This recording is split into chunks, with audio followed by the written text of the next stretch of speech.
మత్తయి అధ్యాయము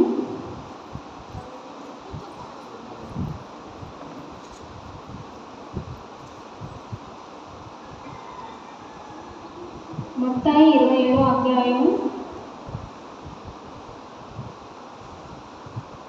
46వ వచనం. యేసు ఏలీ ఏలీ లామా సబక్తాని బిగ్గరగా కేక వేసింది.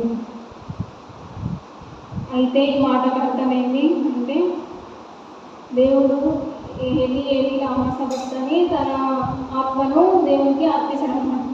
అయితే అక్కడ ఉన్న వాళ్ళు ఏమనుకుంటారంటే ఈయన ఏలిని పిలుస్తుంటేమో ఏలి వచ్చి నన్ను కాపాడతాడేమో అనుకొని అక్కడ వాళ్ళు ఏం చెప్పారంటే ఏలి వచ్చి కాపాడతాడేమో అనుకుంటారు.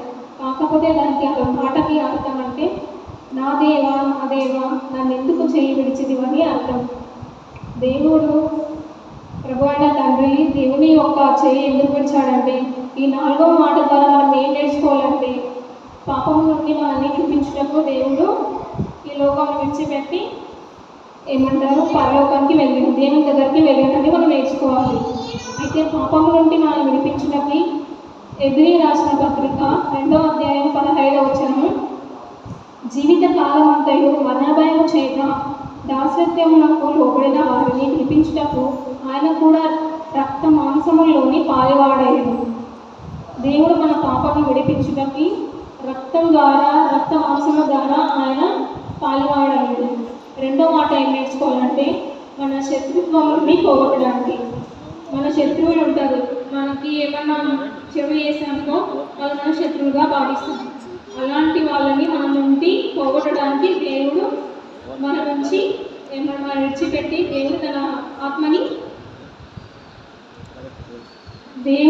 దేవుడు తండ్రి అయిన దేవుని యొక్క చెయ్యి దానికి వరకు విడిచిపెడతాడు. మూడవది ఏం నేర్చుకోవాలంటే ఉగ్రత నుండి రక్షించడానికి దేవుడు మన ప్రభువైన యేసుక్రీస్తు చెయ్యి విడిచాడు.